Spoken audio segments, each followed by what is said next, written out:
Hang on, you gotta turn that off. And today I'm going to be talking to you guys about the concept of space in chess. It seems like it should be a very simple thing because once you learn to play, you move into basic strategy, you learn about space and that it's good to have space, and it's not good when you don't have it. It's not good to have a cramped position. So what else is there to say about space? Well, there are some nuances that I want to touch on today. Anything else that you guys know about space other than that it's a good thing to have? Control F. Yes. Structure? Black and white. Well, no. I'm actually, yeah. With space, your pieces get to move more freely. Right. To each side of the board. Okay, well, so everyone knows, what space is and, why it's good. What else do we know about playing with a space advantage or without a space advantage? Depending on the piece. When you have the space advantage, you don't want to trade off too many pieces. You don't want to trade pieces. Right, when you have a space advantage, you don't want to trade pieces. You want to leave as many pieces on the board as possible because it makes it difficult for your opponent to move around in his cramped position. Okay, that's a big one that we learned, yes. And I think following up on that, you can maybe create a Zugzwang position against your opponent by constricting them. Right, that's if you have an extreme space advantage. Yes, yeah, the very extreme end. Mm-hmm. I'd say space marks your territory. Right. Okay. I would say one, yeah? I think you have to take space and convert it into something else to win. That's space true. itself is not going to win. Yeah. You have Space, to convert it.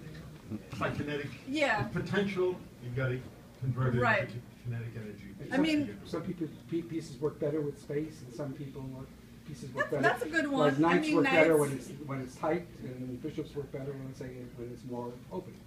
Right. So another thing is that a space advantage in itself is already an advantage. When you have it, you don't actually need to increase it. And this was the next step for me to understand because when you have space, you're always looking to increase space, and if you can increase it, that's a good thing. But there's the danger of overextending yourself without being properly prepared, and it turns into a bad thing. And there's not really, it's not absolutely necessary to increase a space advantage, because once you have it, it's there. You just need to support it, and that's already a type of advantage in chess. Okay. So why, what else can we say? Why do we make mistakes revolving around, with space in chess? I think because there are also other factors in chess that are competing for our attention in the middle of a game. So you're not, you're focused on very concrete things, concrete threats, and not necessarily big ideas like space. And sometimes it's even difficult to recognize, space for what it is. So I'm going to show you guys some examples through some games of mine. This is a position where I was black. I was playing an Israeli grandmaster, Victor Mikhailevsky, and he just played the move F5 over here. Right. So the question is, how would you evaluate this position, guys, and suggest a plan for black? Like, how should black play from this position? Open it up.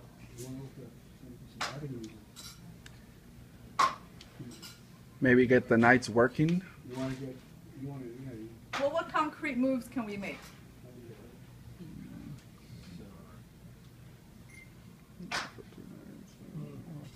D5. D5 is a nice idea. D5, of course, you want to play in the center, especially if your opponent takes space on the king side. You want to play in the center, but the question is that realistic? Almost, except with white queen, right? Every single white piece is pointing at that square, so that's more than control than black has. 1, 2, 3, 4, 5, 6. Wait, that's 6, right? And against 1, 2, and 3. So you're just going to wind up losing that pawn and opening up the bishop in the process. So, I don't know, that doesn't seem like to come with any particular gains. As an idea, it's good, but it's not going to work in this position. Rook A7. But what's the idea of Rook A7? Kind of like protect the seventh rank. Try to do something with that rook. And next, it's very important to have a specific plan in chess. Double the rooks. Where? In the D On file. the B file, and then D, what? D like On the delta. D, even if you double the rooks, you still can't play D5, right? Because you'll only have 4 pieces and I still have 6. It's no good. Okay. So, question number 1, is black doing okay? Does it look like black has a reasonable position? I don't like it. You don't like it. Why not? You look very cramped and. Yeah, Black squeeze. is- But it doesn't look like this. But black rust doesn't can have cause bad any pieces, inconvenience. does he? You have to be, but the position of white seems to overload the center, seems to.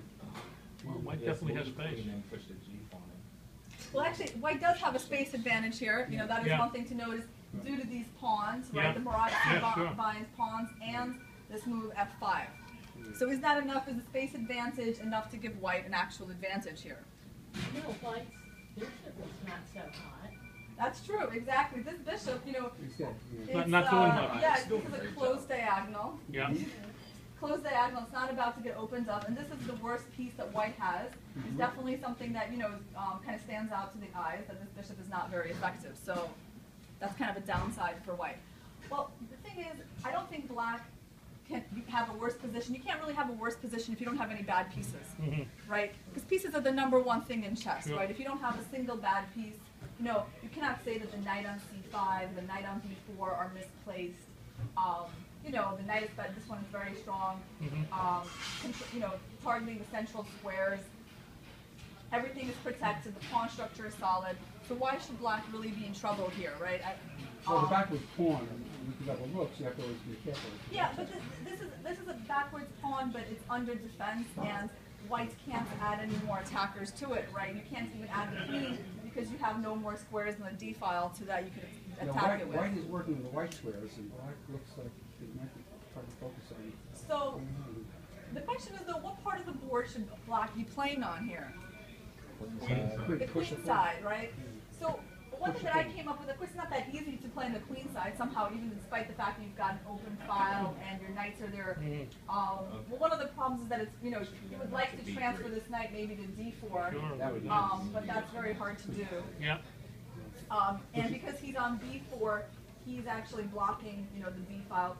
So the idea I came up with was pushing my pawn from a5 to a3, forcing this pawn to advance to b3 to keep the queen side closed, and it entrenched my knights on these nice dark squares, gave me a very strong pawn on a3 that I thought for the end game was going to be useful, because you can always sack the piece and promote the a pawn, all kinds of tactical ideas like that. But the problem was, I knew my position was okay here, and I thought my plan was okay. A couple of moves down the line, after I pushed my pawn to a3, he played b3, I still had no plan, despite everything looking so nice. But the problem was, my opponent had a plan, and That's I not good. failed to appreciate the power of his plan and to do anything to stop it. There you go. So why is white playing the move f4? I mean, what could possibly be the point of putting yet another pawn on the light square when you have a light square bishop? Well, my opponent's taking space on this part of the board, and that's where he's going to be playing. Not in the center, definitely not on the queen side where he's weaker. But the plan is like this. Queen's going to go back, out of the way. He's going to play g4, right? He wants to play g5, so he's going to bring his queen up to e3 to support that advance. He'll move up his bishop, easily bring over Oh, the yeah, I rooks see. to the Transfer it g over. file, and with this huge space advantage on the king side, just, you know, it's clear he's going to get a very dangerous attack. After that, the knight can Sure. follow with knight e2 to g3 to h5, and it's going to start looking very bad for black, right? So this is, you know, a number of moves in the future, but you've got to look that far ahead if you want to come up with any effective strategy against that. So, the question is, what should black do? Well, one of the ideas that my coach suggested when I showed him this position was running. Running with the king. Can't hurt. Yeah. Run, king, run. Right, run to the queen side. It's done. And this is an interesting idea, in fact. I mean, it's a little bit awkward. You got to bring your rook over to d7 so that your d pawn doesn't get in the way, it doesn't hang. Run along the 8th rank. The problem is when you run this part of the board, white's going to try to open up this part of the board, right? There's going to be a3, b4, and if you have locked it, if you locked it, the problem is it's going to be a bit awkward. White has a plan of bringing back the queen and targeting that pawn somehow. The queen on c1, the knight going to b1, and that a pawn is going to be difficult to protect because one rook is tied down to the defense of the d pawn, the other rook, you only have one rook is going to be protecting that pawn on a3. So, but I mean, the idea of moving the king was interesting. However, you know, it's kind of like you only run when you can't stay and fight, right? That works in life and it also works in chess. So running should not be the number one idea. It takes many, many moves and it's quite inconvenient. Can black, muster up a defense on the king side? So that's the question. And to me, the idea that my coach showed me, I completely didn't, it wouldn't even come across my mind. It's so unusual, so out of my understanding of chess at the I moment. have a thought. You have the knights.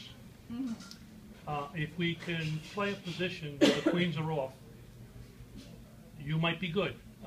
I'm thinking Of like... course, black would be happy, enough Yeah. to trade queens here, Yeah, but yeah. how is he going to achieve that? Well, I was thinking maybe perhaps bringing the A-rook up, swinging it over to D7. Later then, the daring move, play the pawn to G5. Open that up. That's really interesting. So, but you're going to prepare this move pawn to G5 Yeah. by putting your rook to D7. Right. How's that helping that move? I mean, Well, you want to play G5, you can if also... the pawns are exchanged, you're going to give up a pawn, and then he's going to check you with the queen. You're going to bring the queen over and see where that goes. And if he's willing to exchange the queens, I like black with those knights. I don't see how white can win then. Because I'm not sure exactly how you're getting the queen trade. What do you mean? Well, if you play G5, he might play F takes G, and then you play H takes G. So that would lose a pawn. Yes, of course. It's at a cost of a pawn. Okay. For freedom. That's a dramatic solution, sacrificing a pawn. Yeah, I'm just saying. I think it's better than running, but that's all. Okay. So, anyone else have any ideas? Alright, what about if you just move the king over to H8? And then what? Let's say. Well, king I don't see how H8. he's gonna yeah. King H8, so queen. And they H8. open the G file, maybe you could get to trade off pieces. D8 to D7, but you bring H8, 1 to G8. Very good. Okay. Good. Yeah, basically the way we could start this plan, guys, of fighting on the king side is we can make a move like this. This move is useful because we need this rook to protect the pawn, and we're clearing the way for this rook to use the 8th rank. So the queen's moving back. Okay. Now we play king H8, Okay. and white pushes G4, Okay. and then we bring this rook Okay. over like that. Yeah.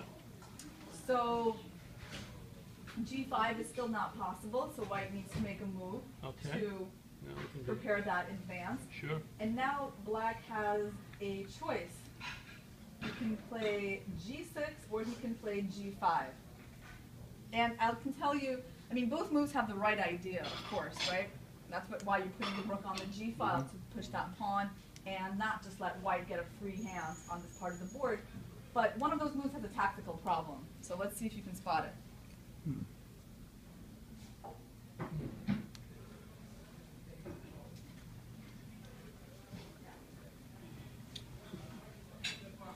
Well, if you play G5, then the advance H5 would close things up, That's good for black, which is good for black. I think. because black is extremely happy to close this part of the board. Black doesn't want to play here, he just wants to make sure white can't play here. If this ever happens, like G5 and H5, then Yeah, it's fine.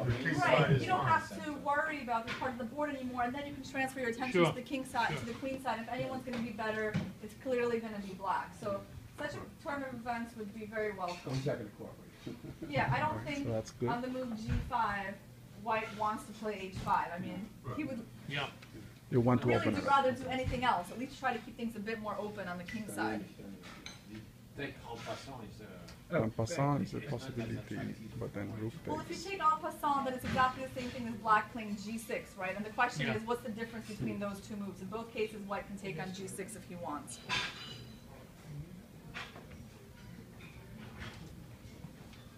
Well, but G6 would be, there is no choice, because you can also take on G6 first. I mean, you can also take the F pawn first, if white doesn't take. Right, but I'm saying, like, if you play here, He can play white can G5. take, Yeah, and sure. if you Or play he could- G5, white can take also. there also. So Right.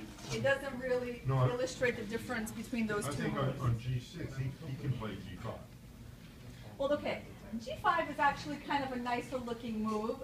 Unfortunately, it has a tactical problem, which is that the pawn can take. Yeah. And what you really want to take with here is obviously the rook, right? Right. You want to keep Sure. the rook on this Sure. open file, but the problem is there is a little tactical problem on the d file, and after queen takes c5, Oh, yeah. taking that knight, and That's not pawn nice. takes, yeah, the queen is trapped, fortunately for yeah. black.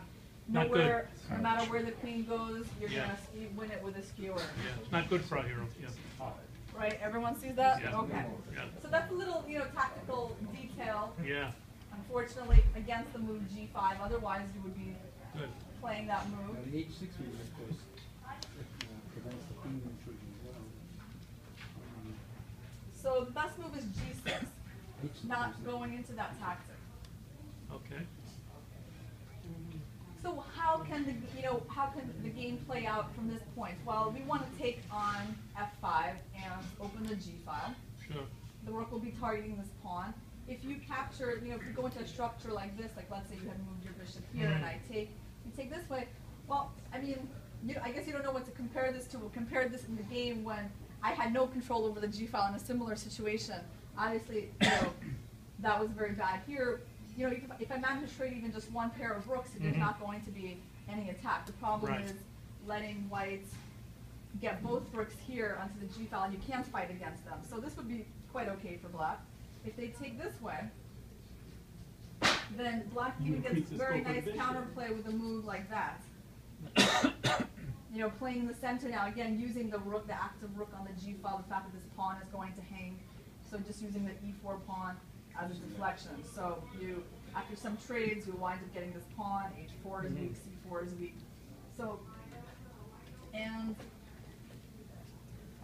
well, what other options does white have after the move g6? Well, they can take. They can take. On g6, of course, we take with the rook. Right. Sure. And again, the rook is just in a very good position, and certainly white is not, getting a free hand on the king side to develop their attack. Mm-hmm.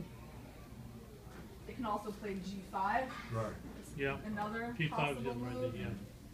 But it is quite sharp, g5, because white's taking a lot of space, but, Yeah. can he hold that space? Because we started taking an f5, Sure, sure. and the g pawn hangs, and black has definitely enough counterplay there in that sharp position. So that was kind of, when I think about space, this game stands out probably the most brightly, like in my memory, because this idea, first of all, I didn't find it during the game. I wasn't even close to finding it. And the computer cannot show it because it doesn't, it says black is fine, and even the computer doesn't realize at first the long-term problems of not having the space advantage and letting your opponent continue with this dangerous plan. And of course, I really suffered in this game. I should have lost, and I was lucky, to have a miraculous queen sacrifice defense later on, and that a pawn did wind up winning the game for me. But it definitely stayed in my mind, because I just didn't appreciate that. If your opponent takes a space advantage, you've got to fight against it. So you've got to take measures immediately. All right. So moving on to our next example. This one was. That's interesting.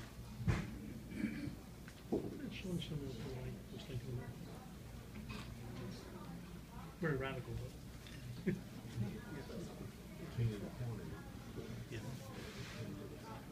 Yeah, exactly. Sure. Yeah. Yeah, especially I think it might be clearer in the back if you set up the red pieces on top and the black on the bottom. Is that okay? Because they're reflected. It's good. That's good. It's fine. Just leave it. It's fine. It's fine. because since I don't board I'm accustomed to orange and gray pieces. Black and silver. Those pieces are it's like yellow and white. Now to get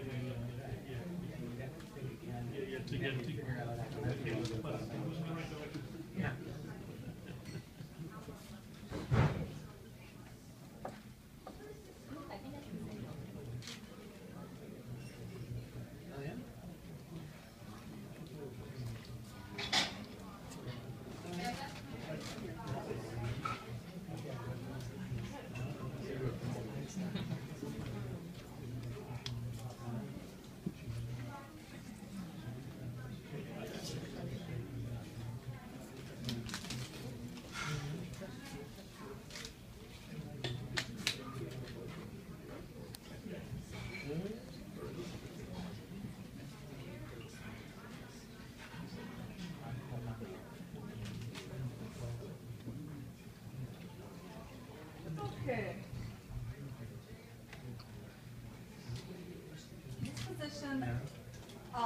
I played in the tournament in Canada earlier this year, and I'm black.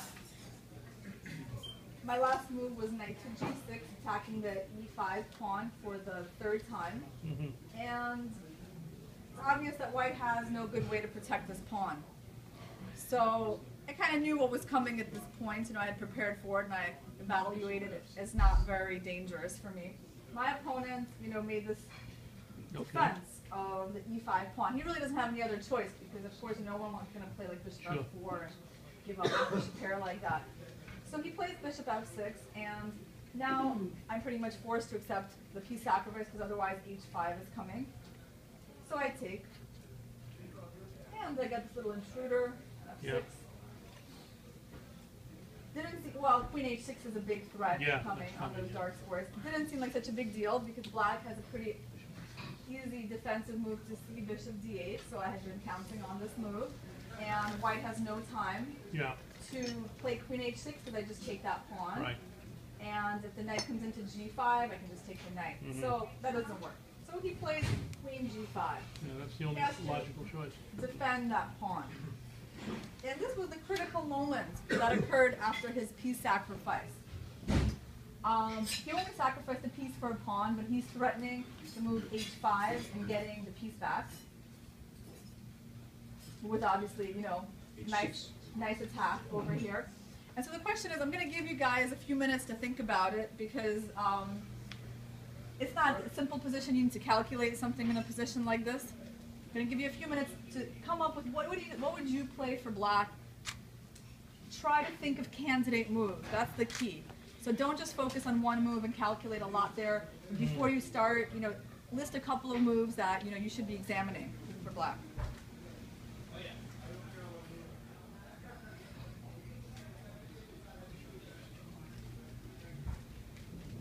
Is your bishop back there now?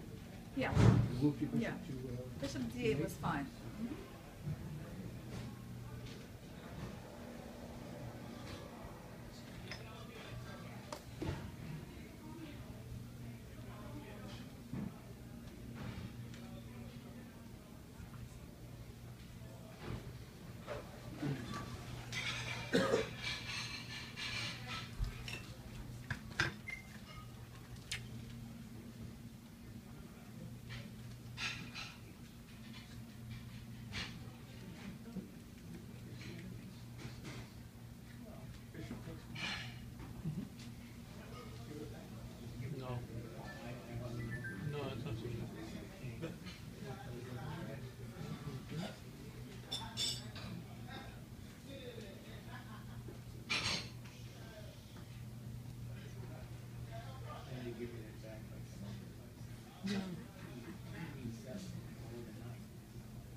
H6 to deflect the queen.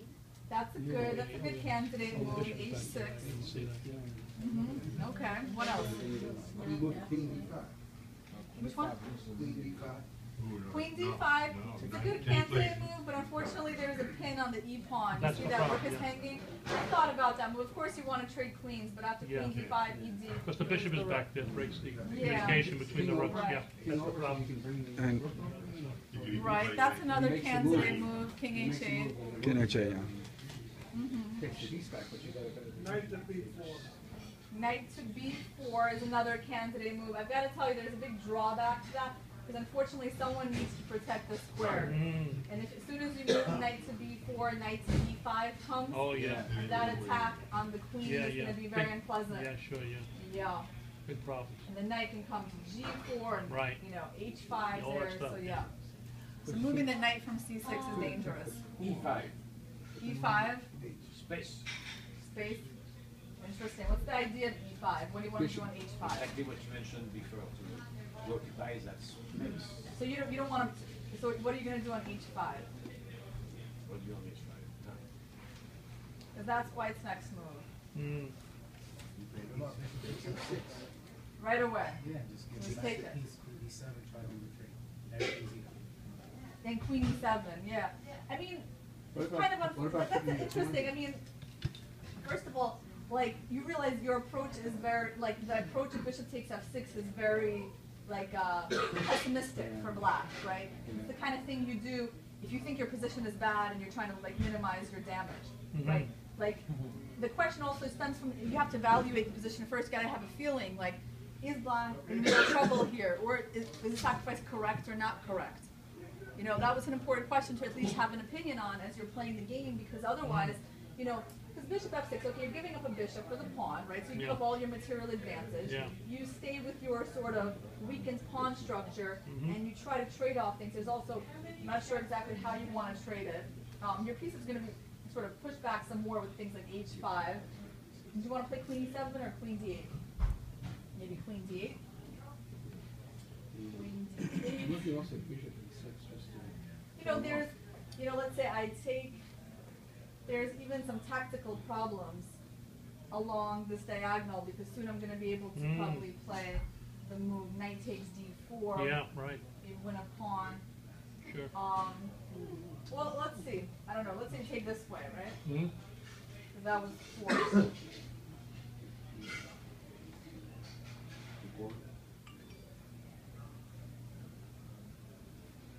Easy.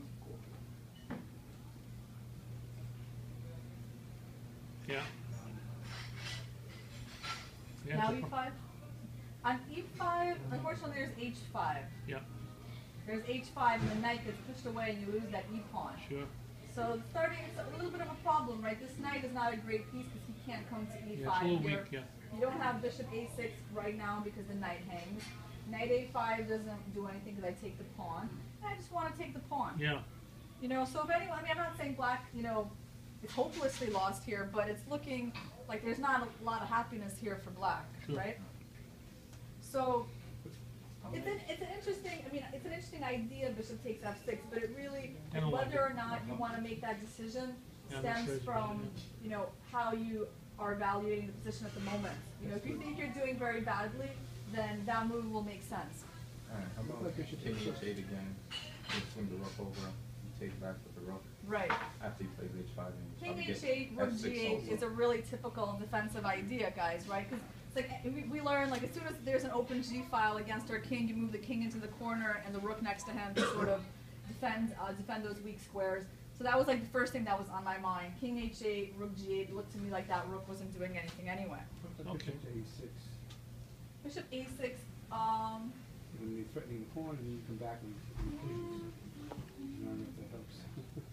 yeah, bishop a6 is not a move that I was thinking about just because it leaves so many things weak on this diagonal that you would think something bad would happen. Sure.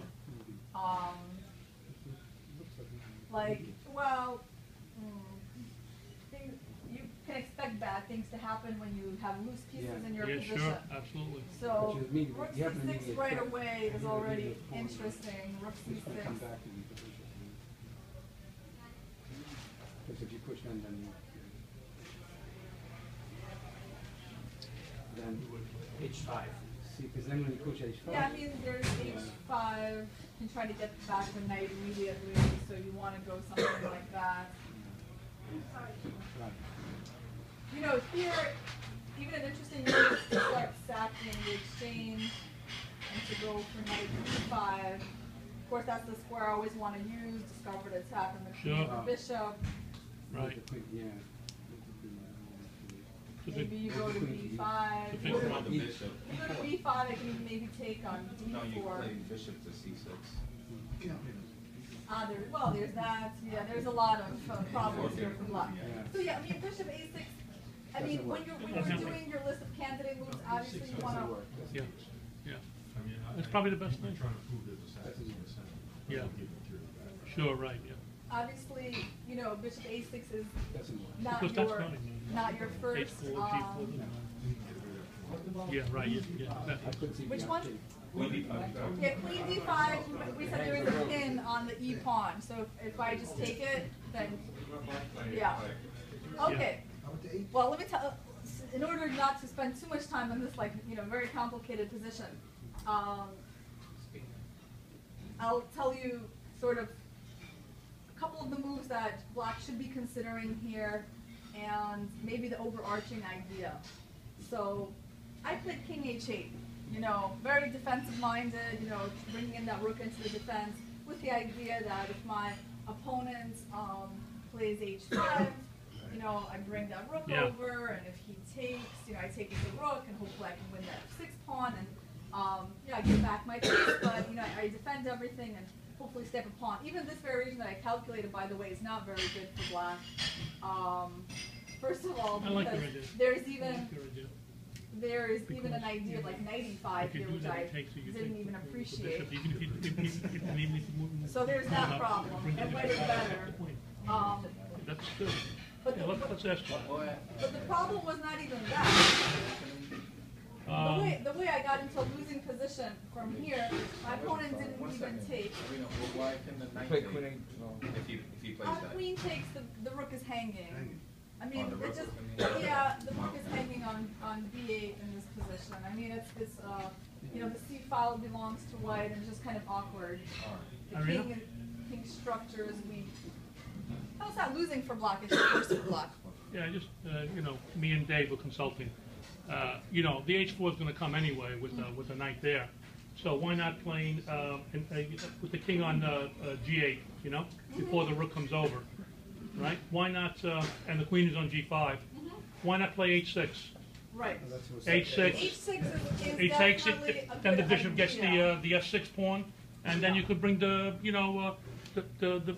bishop back, and you got a bomb-proof shelter. Okay, the h6 is a very Yes. good candidate move, and you have to look at this move because it's a move that tries to win. Yeah, right.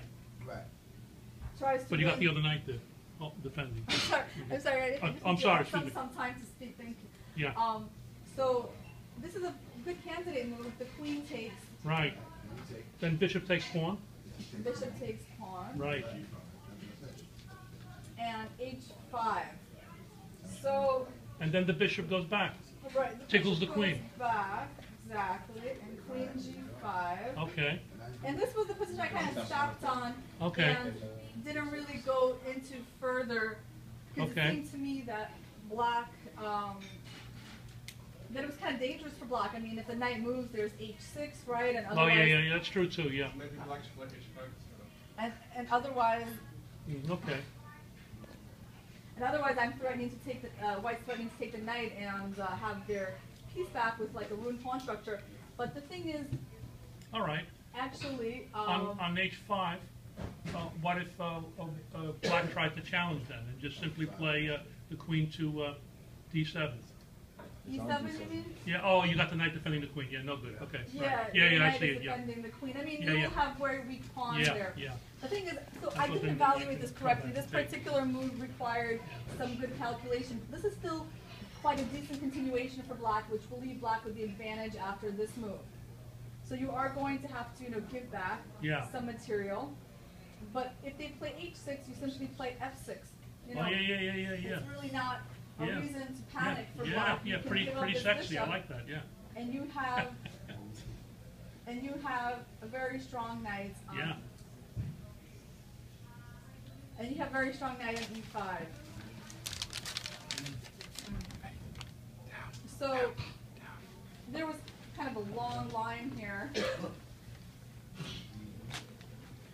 that for the best move for white in this position is actually to take on e5.